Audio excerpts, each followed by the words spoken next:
Hi, I'm Trendo. I am a hygienist of over 30 years and also co-owner of Small and Style.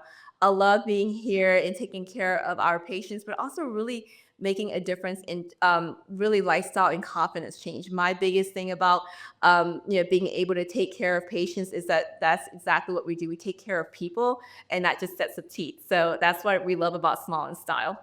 A difference between a regular cleaning and a gum disease deeper cleaning is that exact word. A preventative cleaning is when we're just addressing above the gum line bacteria and build up, and a deeper cleaning is addressing disease. So there's a totally difference between a healthy patient and a patient that has disease, and we're treating that patient. So that's the total difference between a regular cleaning and a gum disease cleaning. Most of the time when patients discover they need more than just a regular cleaning, it's really through a very comprehensive exam, through digital x-rays, periodontal charting, and really more than just coming in with a feeling that, hey, because most of the time, I'll be honest with you, in 30 years, I have not had someone walk in and ask me that they need more than just a regular cleaning. It's just normal. So really the only time that I find that is a true discovery of if they do have disease is when we do a proper exam. A deep cleaning is actual treatment of diseased gum tissue. So when patients are coming in and they need more than just a regular cleaning, that deep cleaning is addressing bacteria, biofilm, and buildup that's below the gum line, below what a patient can visually see in their mouth when they open and smile. And so we're addressing that inflammation, that disease deep below that gum line, so that we're really trying to stabilize or arrest any further disease from happening and bone loss from happening. If you have gum disease and you're just needing or wanting a regular cleaning, then you're not addressing the true inflammation of the root cause of what's causing the gum disease in the first place. So I always kind of have this example of if you need stitches, you would just put a Band-Aid on it because yes, a Band-Aid is something, but it's not going to really be able to take care of the issue in hand. So I always tell patients, let's get you properly diagnosed. And if that's something that you need, that is something that is addressed properly and getting down to the root cause.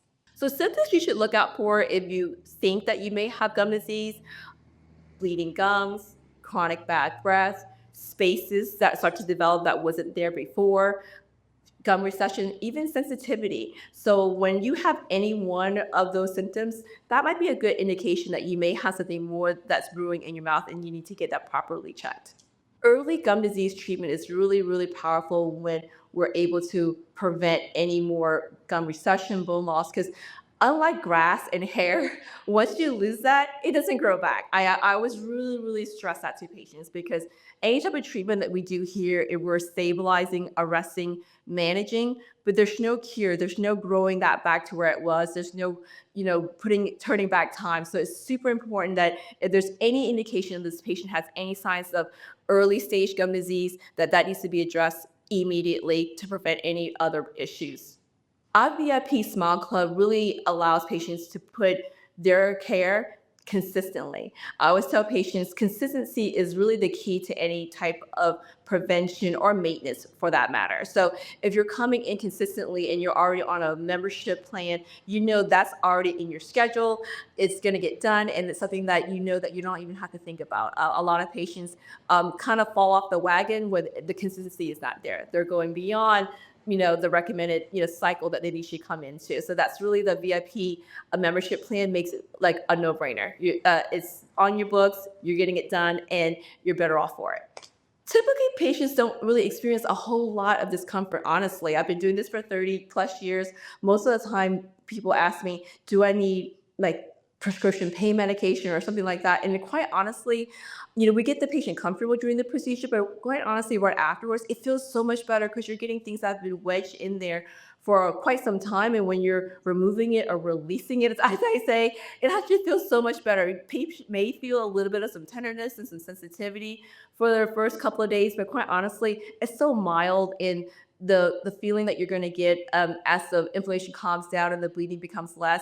You'll get to see that healing process occur within the next couple of days, and I really feel like within 7 days, you're really seeing hardly any symptoms at all. So you're at home and you're thinking, oh goodness, I may have some symptoms that may not be normal and I think I may have gum disease. Your best bet is to make that appointment. A lot of times people just are at home, on Dr. Googling, going crazy, going down the rabbit hole of like, I may have this, and so I get nervous and I just don't do anything. That's probably the best advice is to make that phone call, get a very comprehensive, exam, get a peritoneal charting, really get a full workup to understand if you have gum disease, what stage it is in, and what type of treatment that you need. That's really getting that game plan, that customized game plan is really, really key.